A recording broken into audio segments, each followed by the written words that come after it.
रागादि रोगान सततानुसक्तान शेष काय प्रसूतान शेषान औत्सुक्य मोह रतिदान जगानाम यो पूर्व वैदे नमस्तस्तु तस्मै। नमस्कार मित्रों, मैं वैद्य राजदीप पाढेर नागरादी चिकित्सक समूह वती आप सबका स्वागत करता हूं। और आज का हमारा ये चौथा हमारा लेक्चर है, जो मुख्य रूप से जो हमारा विषय चल रहा है रोगानुत्पादनीय, उसी पर ये चौथा, और अगर होगा तो और एक लेक्चर भी इसके ऊपर रहेगा। ये लास्ट 2 लेक्चर ही रहेंगे इसके ऊपर। और उसके बाद हम जो चिकित्सीय स्थान के रोग संग्रह का हम विश्लेषण कर रहे थे, तो 2 लेक्चर के बाद हम चिकित्सीय स्थान में रोग संग्रह का विश्लेषण वापस चालू कर देंगे। तो मुख्य रूप से जो हमारे वेग है, नवेगान धारित वीण मूत्र क्षव त्रुट क्षुधा निंद्रा काश श्रमज श्वास जृंभा अश्रु छर्दी और रेतस, यह जो वेग है इसको हमने अग्नि कोष्ठ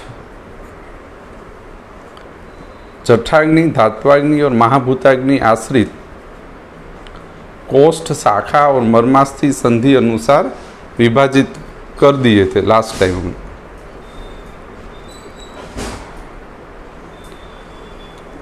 यानी कि रोगानुत्पादनीय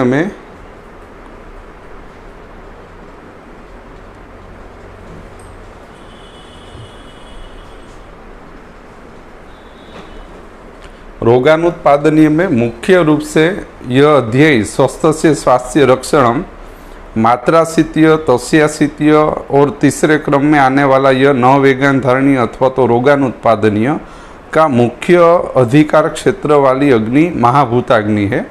यानी कि महाभूताग्नि के आश्रित अधिष्ठान मल पाचन मल विसर्जन, महाभूत पंच महाभूत प्राकृत कर्म, पंच महाभूत प्राकृत उत्पादन, एकादश इंद्रिय पोषण, एकादश इंद्रियों के व्यवहार और कोई भी अंग आशय अवयव प्रणाली का में रोगानुत्पादनीय प्रक्रिया को तोड़ना या न करने देना, उसका दायित्व रोगानुत्पादनीय अध्याय के अधिकार क्षेत्र में आता है। लेकिन यह वेग जो 13 वेग है, यह कोष्ठगत शाखागत मर्मास्थि संधिगत यानी कि सार्वदेहिक स्थिति में यह विद्यमान है। यानी कि सार्वदेहिक उत्पत्ति स्थिति विसर्जन के आश्रित यह जो वेग संग्रह है, यह अपने अपने अधिष्ठानों में रोगानुत्पादनीय प्रक्रिया या उसके संरक्षण के लिए कार्य करते। ये तो आप समझ गए। मान लो कोष्ठगत जो वेग है, यह कोष्ठ संरक्षण या कोष्ठ में रोगानुत्पादनीय प्रक्रिया हेतु कार्यान्वित होंगे। मर्मास्थि संधिगत या मर्मास्थि संधि आश्रित जो वेग है, वो मर्मास्थि संधि मार्ग में रोगानुत्पादनीय कर्म हेतु कार्यान्वित होंगे। यदि इस प्रकार का भी हमें वेग संग्रह का विभाजन कुछ ज्ञात हो जाए तो चिकित्सा में सुगमता होती है। मान लो अधोवात है, अधोवात वेग जो है वो प्रधान रूप से कोष्ठ के पक्वाशयगत संरक्षण हेतु व्याख्यायित है।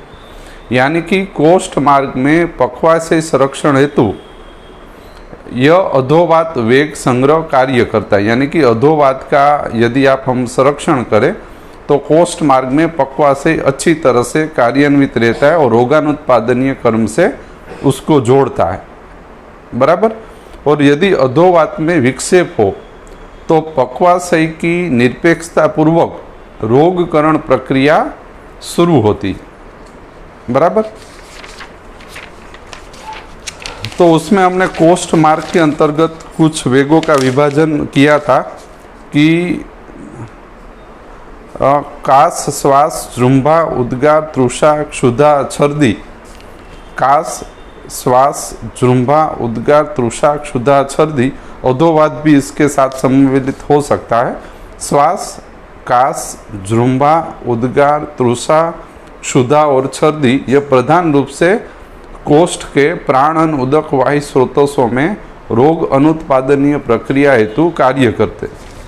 शाखागत वेग हमने देखे थे कि भाई निंद्रा जो शाखा को धारित करके रहता है, अश्रु जो शाखा के आश्रित व्यवहार करता है, छर्दी जिसमें प्रत्यक्ष और परोक्ष रूप से शाखा इन्वॉल्व होती है छर्दी में, जिसमें क्या आता है, रक्त प्रधान रूप से छर्दी वेग के अंतर्गत इन्वॉल्व रहता है रक्त।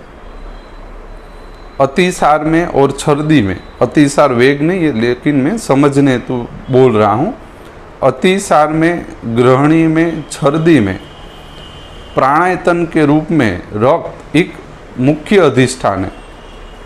यानी जो अग्नि के व्यवहार है, आग्नेय कर्म है, उसमें रक्तगत स्थिति बिगड़ने पर छर्दी, अतिसार, ग्रहणी जैसे रोग संग्रह उत्पन्न हो सकते। दूसरा यानी कि निंद्रा, अश्रु, छर्दी और रेतस, ये हमने शाखा आश्रित वेग संग्रह लिखे हैं जो शाखा के सापेक्ष रोगानुत्पादनीय हेतु व्याख्यायित है।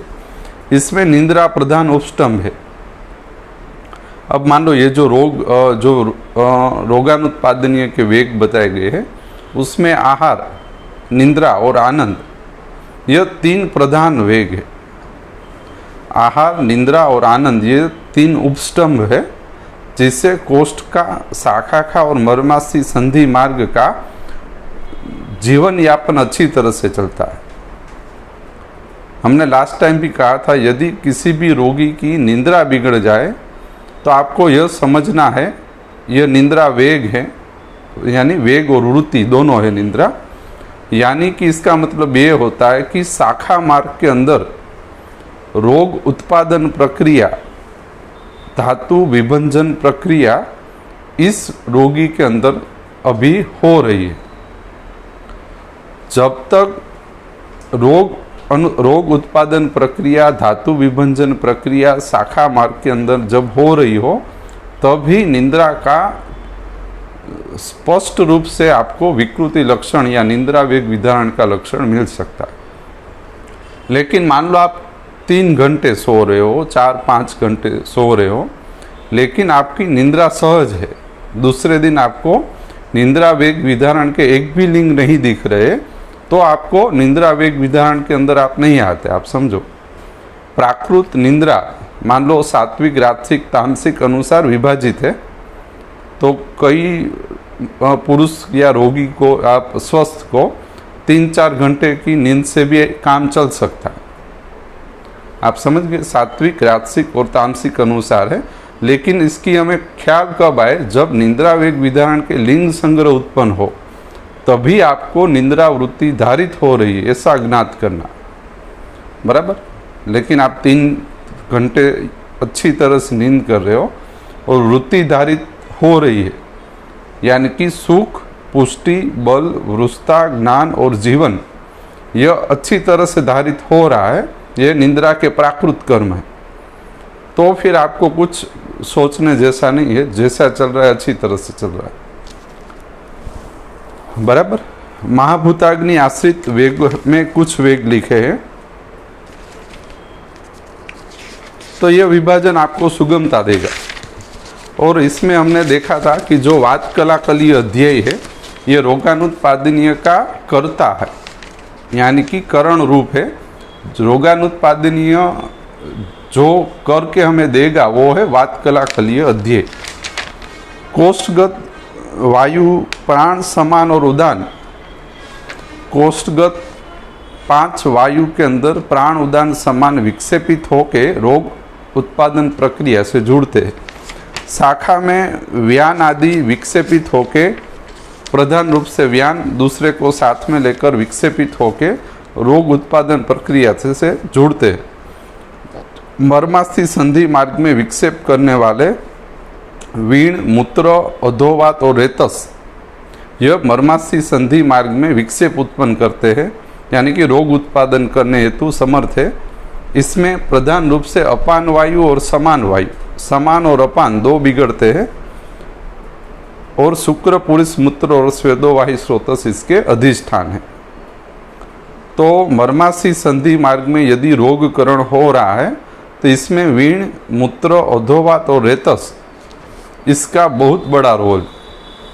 मर्मास्थि संधिगत रोग मार्ग, मर्मास्थि संधि रोग मार्ग में पक्षघात, ग्रह, अपतानक, अर्दित, राज्यक्षमा, शोष, वातज, मर्मास्थि संधिगत जितने भी रोग संग्रह है यदि उसमें आप दोष अधिष्ठान की परीक्षण करोगे तो प्रधान प्रकृति विघात अपान और समान का ही आएगा। बराबर। तो इससे हमें क्या फायदा होगा कि आपको यह ख्याल आए कि भाई मर्माशी संधि में यदि रोग उत्पादन हुआ है, रचनात्मक धातु विभंजन हुआ है, तो अपान और समान प्रकृति को प्राकृत कर्म अनुवर्तन से हमें जोड़ना है। तो आपको यह तो ख्याल है कि भाई अपान पे कार्य करना है, अपान और समान।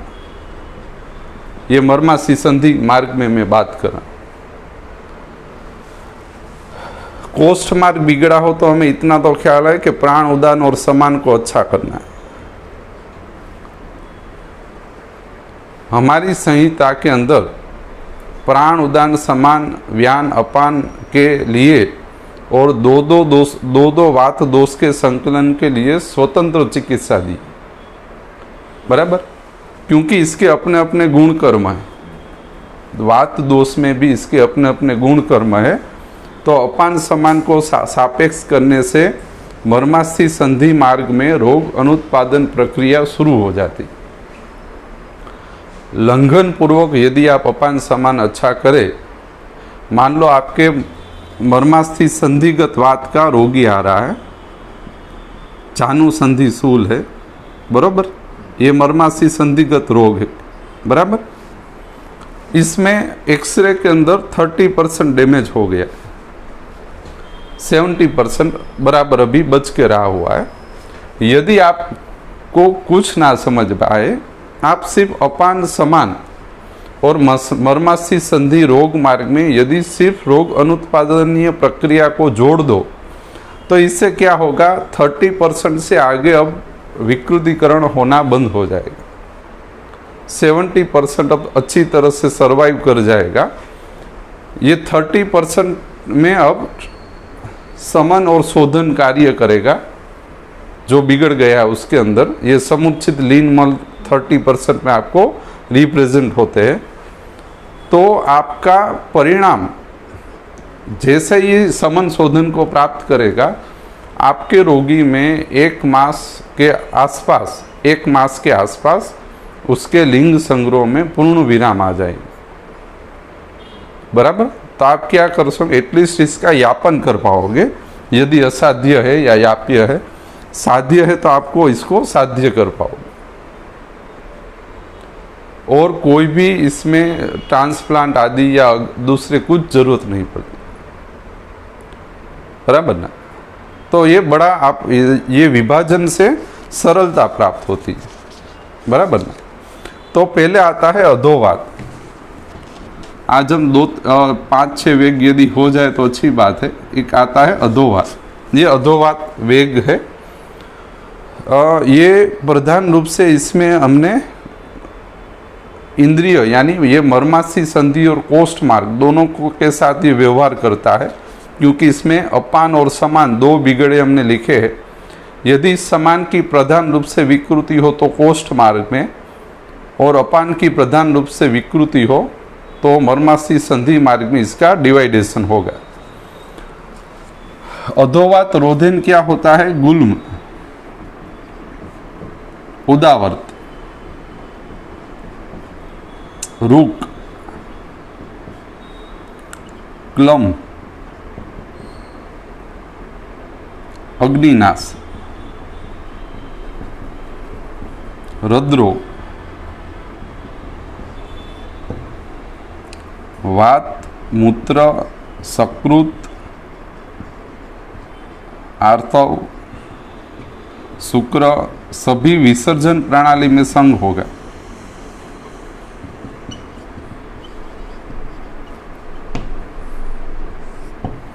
जिसमें गुल्म है यह प्राणवाही स्रोत में आश्रित है। कहाँ पे लिखा है, गुल्म में ही लिखा है। उदावर्त पक्वाशय और प्राणवाही स्रोतस में और इंद्रियों में आश्रित इसका रिप्रेजेंटेशन आता है। उदावर्त है, इससे क्या होता है, शल्य शालक्य के प्रधान रूप से और इंद्रियों के व्याधि होते हैं। उदावर्त स्वतंत्र प्रकृति है। पक्वाशय दुष्ट होता है, प्राणवाही स्रोतस दुष्ट होता है और एकादश इंद्रियों में विभंजन होना शुरू होता है।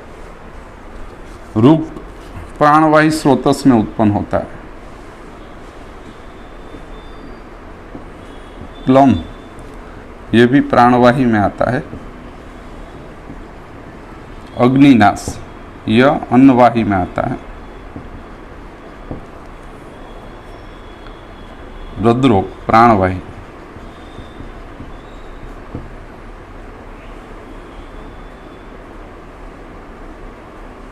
और रसवाही।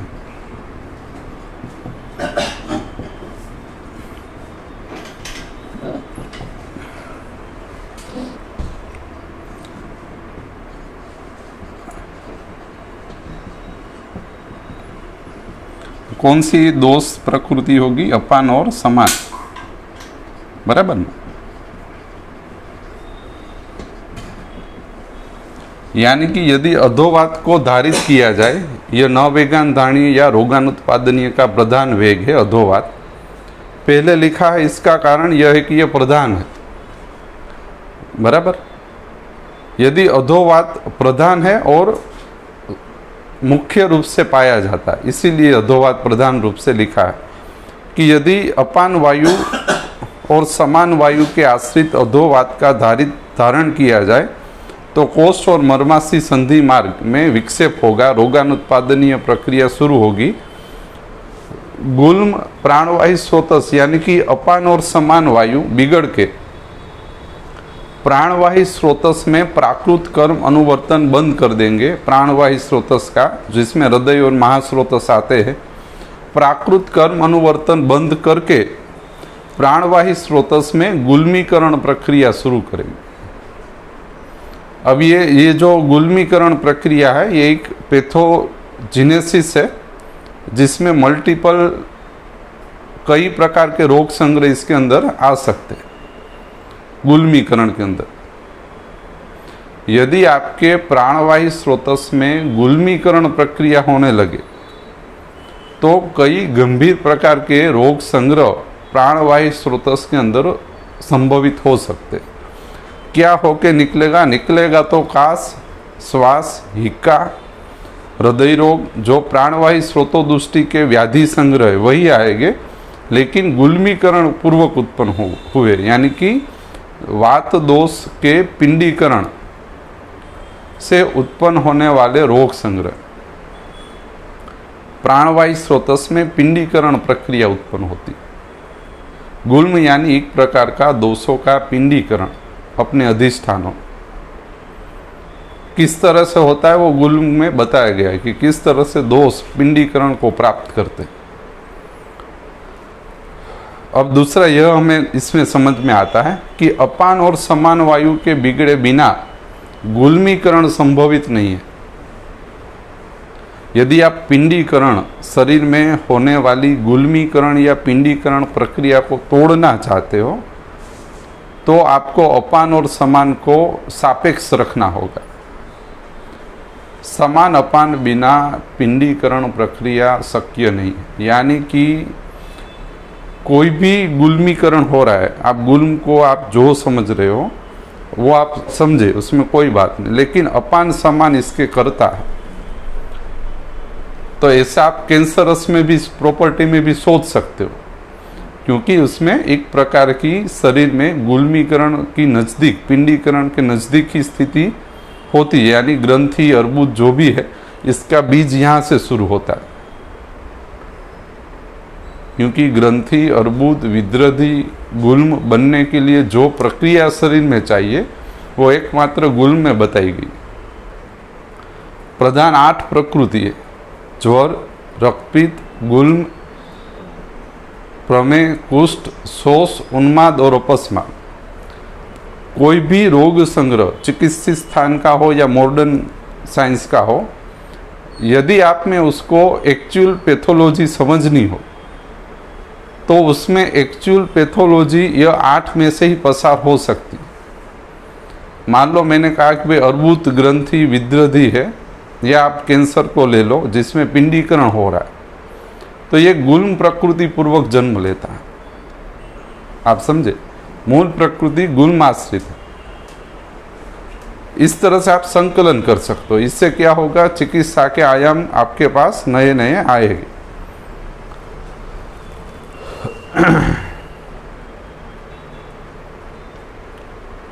यूट्राइन फाइब्रोड जो है ये क्या है, एक प्रकार का पिंडीकरण है, बराबर, अपान और समान से उत्पन्न होता है, बराबर। यदि पीसीओडी जिस रोगी को हो, लॉन्ग टाइम तक यदि उसकी कोई सारवार ना की जाए तो आगे जाके उसमें फाइब्रोड उत्पन्न होते हैं या बड़े सिस्ट उत्पन्न होते हैं जो ऑपरेटिव केस के अंदर आ जाते हैं। तो ये बड़ा आपको सोच समझ कर देखना चाहिए। इसमें से सेकेंडरी स्टेज में यानी कि प्रवर कोई भी दूसरी जो हो उसका 3 स्टेज होता है, अवर, मध्यम और प्रवर। क्रिया से जब रचना हानि हो जाए तब वो अवर से प्रवर के अंदर प्रवेश कर देता है, और रचना हानि भी जब अनियंत्रित हो जाए तब उसके विकृत स्वरूप हमारे स्वरूप समक्ष स्पष्ट होते हैं। यानी कि आप उसको मांस में अंदर देख रहे, अच्छी बात है, लेकिन स्वरूप यहाँ से होता है, बराबर। उदावर्त पक्वाशय प्राणवायु स्रोतस और इंद्रियों में विक्षेप करेगा। उदावर्त की सबसे बड़ी कोई तकलीफ हो तो यह है कि वो इंद्रियों को विघात करता है।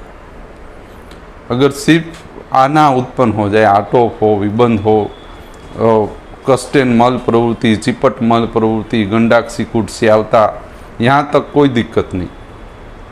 लेकिन जब वो हमारे शरीर के अंदर इंद्रियों में विघात उत्पन्न करे, यानी कि इंद्रियों में रोगकरण प्रक्रिया चालू करे, तब गंभीर रोग संग्रह उत्पन्न होते। उदावर्त का इतना बड़ा सामर्थ्य है कि वो मर्मास्थि संधि मार्ग के और इंद्रियों के गंभीर व्याधि संग्रह उत्पन्न कर सकता है और उसको वेग देता है। ये वेग देना उदावर्त का काम, बराबर। कोई भी वस्तु अनियंत्रित हो तब उदावर्त का हमें सोचना चाहिए। यह सुरानी साहब, गोहिल साहब और आप सबके साथ अध्ययन से हमें थोड़ा यह ख्याल आया कि हमारे शरीर में रोगकरण प्रक्रिया कब अनियंत्रित हो सकती है। उसके 2 ही कारण हैं। एक तो सामता है, जो हमने सामता के वक्त बोला था, और दूसरा एक उदावर्त है। कोई भी धातु विभंजन या रोगकरण प्रक्रिया में यदि सामता और उदावर्त सम्मिलित हो जाए तो किसी भी रोगकरण में अनियंत्रित रूप से धातु विभंजन होता है। संहिता में ऐसी 2 ही प्रकृतियों का निरूपण आता है, एक तो सामता है और दूसरा उदावर्त है जो अनियंत्रित विभंजन करता है। आप अध्ययन कर लेना, 2 ही निकलेंगे, एक सामता में लिखा है और एक उदावर्त में लिखा है। दूसरा आता है रूक। सुरानी साहब की यदि आप बुक का पठन करो तो उसमें लिखा है कि वे अपान, समान और व्यान, ये 3 प्रकृतियों में विघात होने से ही वेदना उत्पन्न होती है, बराबर। इसमें मैंने समान ऐड कर दिया है। अपान, समान और व्यान यदि विक्षेपित हो जाए, विकृत हो जाए तो ही वेदना उत्पन्न हो सकती है हमारे शरीर के अंदर। तो वेदना निर्मूलन हेतु, अब मान लो सिर्फ आप वेदना का विभाजन करो, सिर्फ वेदना, शरीर में कोई भी भाग में वेदना उत्पन्न होना, आपकी प्रैक्टिस में 50% पेशेंट सिर्फ वेदना की है। उसकी तकलीफ क्या है, अंग, आशय, अवयव, प्रणाली, हृदय, सिर, हस्त, पाद, कोई भी अंग, आशय, अवयव में सिर्फ वेदना होती। तो आपको यह ख्याल आए कि इसमें अपान, समान और व्यान इसका रोल है। फिर आता है क्लम, प्राणवायु स्रोतस की दूसरी लक्षण है। अपान और समान विक्षेपित होने से उत्पन्न होता है। वात, मूत्र, सकृत, शुक्र, आर्तव का संग हो जाएगा। एक बार अधोवात रोगानुत्पादनीय के साथ जुड़ जाए वेग विदारण में, तब यह संग जो है यह अब ठीक होने के लिए इसके अपने चिकित्सा सूत्र की आवश्यकता रहेगी। इसमें सिर्फ हरडे देने से ये संग निकलेगा नहीं, या आप सिर्फ अनुलोमन कर दो खाने पीने के साथ, तो यह ठीक नहीं होगा। अधोवात का जो सूत्र बताया गया है वो अनुक्रम से आपको देना पड़ेगा। तो हाँ, यह जो संग है यह सामान्य विबंध नहीं है, आप समझे, अजीर्ण वाला विबंध नहीं है ये, बराबर। यह रचनात्मक विकृति पूर्वक उत्पन्न होने वाला संग है। जो अजीर्ण वाला विबंध है वो क्रियात्मक है, और यह जो संग है यह रचनात्मक है। दूसरा आता है हृदरोग। तो हृदरोग अधोवात रोधेन उत्पन्न होता है, और इसमें अपान समान विक्षेपित होकर रथ स्थान में आश्रित होकर हृदरोग उत्पन्न करते हैं। अब मान लो आपका कोई हृदरोग का रोगी हो, और यदि आप उसको जीवन देना चाहते हो तो सिर्फ अपान समान पे ही कार्य करें। अपान समान प्रकृति यदि आपके अंदर होगी, यानी आपके चिकित्सा के साथ उसको आपने जोड़ा है और आपके कंट्रोल में है, नियमन में है अपान और समान, तो कभी भी हृदय रोग के रोगी को इमरजेंसी नहीं आ सकती।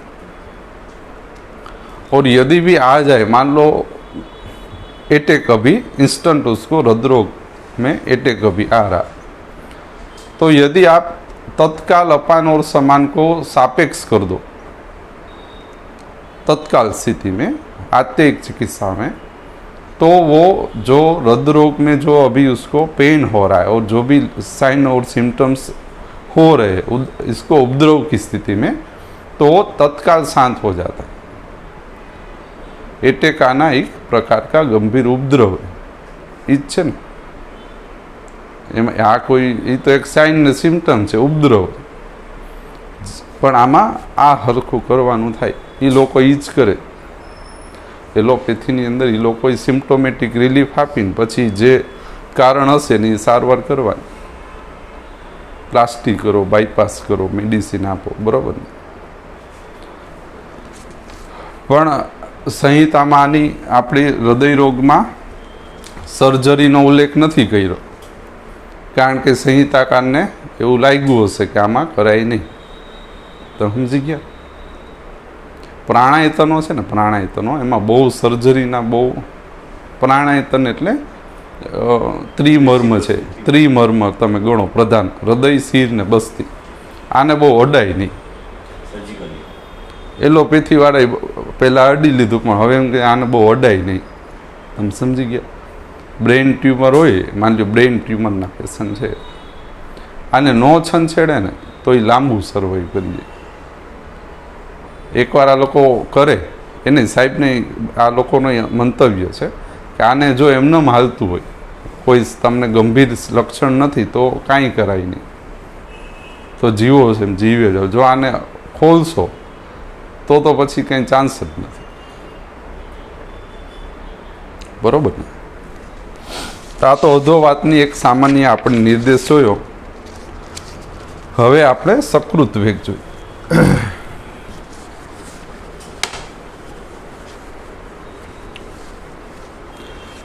એટલે હૃદય રોગનો હુમલો આવ્યો તો મૂંઝાવાનું નહીં, તો સમજી ગયા? સોનાણી સાહેબ કહેતા કે આપણી પાસે અત્યારે ઓપ્શન છે એટલે આપણે અત્યારે આપણને મોકો નથી મળતો। બાકી તમે રિમોટ એરિયામાં આપણી પોસ્ટિંગ થાય ગવર્મેન્ટ તરફથી, તમે રિમોટ એરિયામાં પ્રેક્ટિસ માટે જાઓ સ્વતંત્ર રીતે,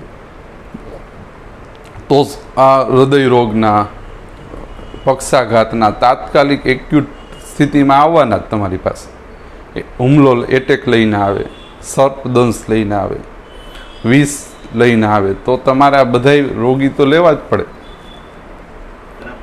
આ તો હાલ તમે જે અત્યારે સિટીમાં પ્રેક્ટિસ કરતા અહીંયા ઓપ્શન છે એટલે નથી આવતા, બાકી રિમોટ એરિયામાં તો આ તમારે આવવાના, પણ હવે થોડુંક ઓપ્શન વધી ગયા એટલે ઓછું ચાન્સ છે, પણ આવે ખરી તમે જાઓ તો, બરાબર। અને કદાચ ન આવે તો એ આવી શકે ગમે ત્યાં તમારી પાસે, બરાબર।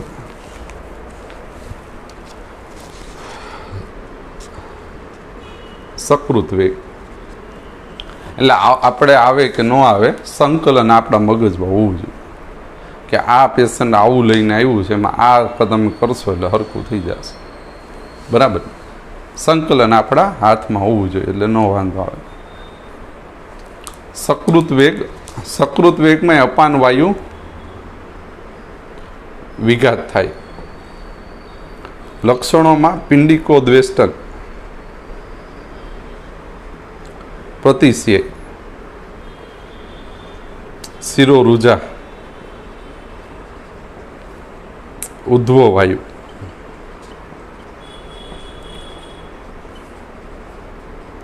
પરિકર્તિકા, હૃદયોપરોધ,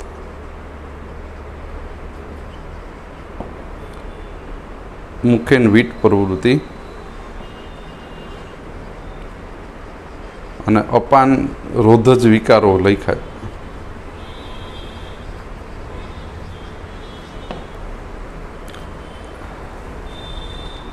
પિંડિકોદ્વેષ્ટન છે ને એ પાદ સ્થાનમાં થાય, બરોબર ને?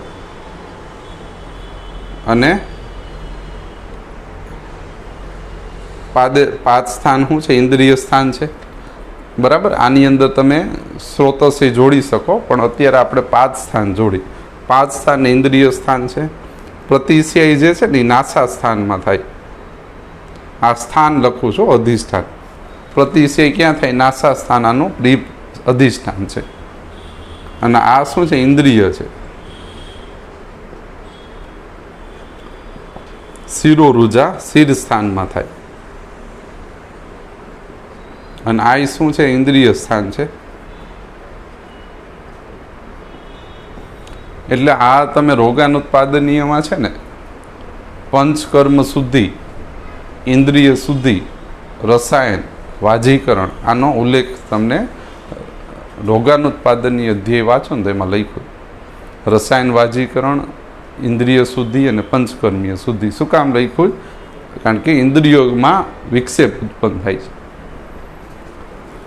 ઉદ્ધવ વાયુ પક્વાસી દુષ્ટિના લીધે ઉત્પન્ન થાય. પરિકર્તિકા ગુદ સ્થાનમાં થાય અને પુરીસ્વાહી સ્ત્રોત બગડવાથી થાય. હૃદયોપરોધ હૃદ સ્થાનમાં થાય. પ્રાણવાયુ સ્ત્રોતસમાં વિક્ષેપ થાય એટલે થાય. મુખેન વીટ પ્રવૃત્તિ પુરીસ્વાહી સ્ત્રોતસનું ઇન્વોલ્વમેન્ટથી થાય. આમાંય અપાન અને સમાન જવાબદાર છે આના માટે. यानी कि यानी कई सकृत वेग विधारण से पक्वाशय अपान और समान बिगड़ने पर इंद्रिय स्थानों में विघात उत्पन्न होकर इंद्रिय स्थानों में रोगकरण प्रक्रिया या इंद्रिय आश्रित अधिष्ठानों में धातु विभंजन प्रक्रिया शुरू होती है. आपके पास कई ऐसे रोगी है जिसमें पिंडिकोद्वेष्टन कई सालों से है और वो ठीक नहीं हो रहा. आप समझे? आप यदि उसको लंघन, दीपन, पाचन या क्रियात्मक स्थिति में जाए तो भी उसमें पिंडिकोद्वेष्टन ठीक नहीं हो रहा. तो ये जो पिंडिकोद्वेष्टन है ये इंद्रिय स्थान, इंद्रिय के पाद स्थान में आश्रित मर्माशी संधि रोग और इंद्रिय आश्रित वायु महाभूताग्नि के विक्षेप से उत्पन्न होता है. और यह रचनात्मक हानि, ये इसलिए ठीक नहीं हो रहा है क्योंकि आपके पास जो रोगी आ रहा है उसमें रचनात्मक विभंजन के कारण उत्पन्न होने वाला यह पिंडिकोद्वेष्टन और स्थिर होता. मेरे ऐसे रोगी देखे कि कई सालों से, 5 साल 10 साल से उसको पिंडिकोद्वेष्टन, और एक भी दिन ऐसा नहीं जब उसको पिंडिकोद्वेष्ट ना हुआ. तो आपके पास आएगी तो ये सब रचनात्मक विकृति इंद्रियगत पाद स्थान और वायु महाभूताग्नि के विक्षेप से उत्पन्न होने वाली विकृति. पाद स्थान किसका है? वायु स्थान. पिंडिकोद्वेष्टन वायु स्थान में होता है और वायु महाभूताग्नि के विभंजन से उत्पन्न होता है. कहाँ पे लिखा है? सारी स्थान. प्रतिशय नासा स्थान में होता है. इंद्रियगत व्यवहार की दृष्टि से उत्पन्न होता है.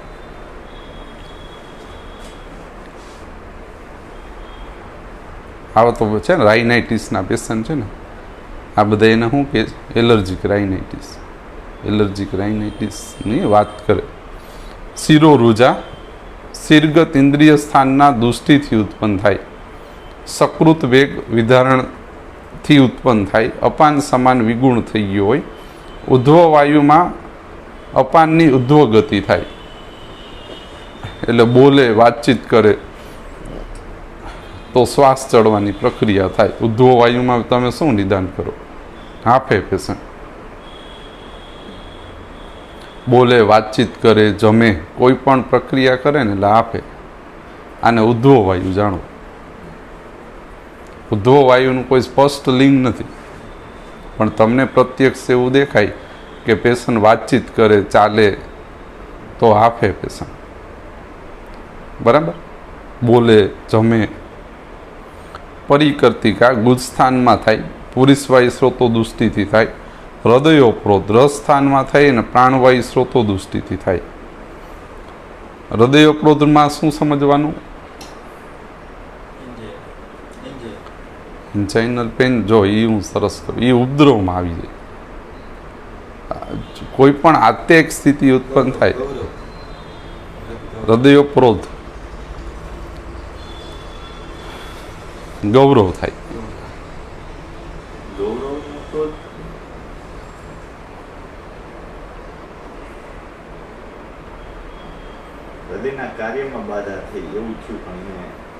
એને તમારે પેશન્ટ શું બોલશે, શું બોલશે, હૃદયનું જે કાર્ય છે એમાં બાધા ઉત્પન્ન થાય, એટલે શું થાય?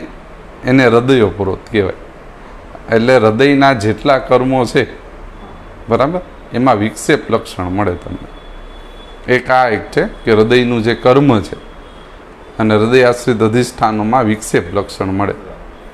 અને પેશન્ટને હૃદ સ્થાનમાં અટકતું હોય, ગૌરવ હોય, ભારે હોય, ધબકારાજનું આ છે, અટકવું જે છે ને, અટકવું એ એનું સામાન્ય હૃદયનું, હૃદયના ભાગમાં અટકાવ એને દેખાય.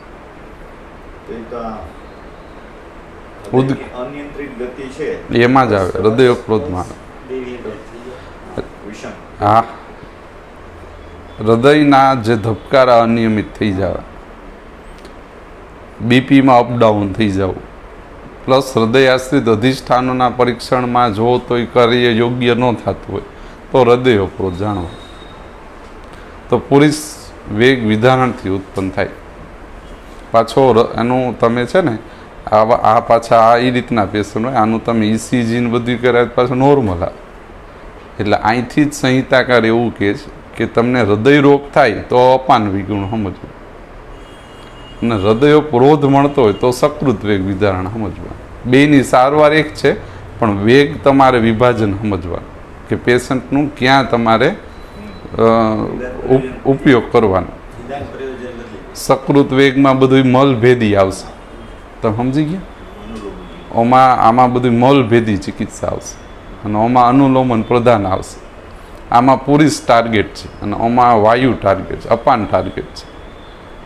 તો આટલું સરસ તમે વિચારતા હો તો તમે બહુ ઉત્તમ રીતના વૈદ આપણે બની શકીએ. બરાબર ને? તો આપણે ભણાવી છે એટલા માટે કે ક્યારેક આપણને આવા સરસ વિચાર આવે અને આપણે યોગ્ય રીતે સારવાર કરીએ. આને મલભેદ અન્નપાન કરાવો તો સરસ રિઝલ્ટ આવે. મલભેદી ચિકિત્સા, મલભેદ અન્નપાન ક્યાં લખ્યું છે? સંહિતામાં લખ્યું. બરાબર? તો અહીંયા રાખીએ આપણે, આ બે વેગ રગીને રાખી, તો આના પછી આપણે આગળ જશું.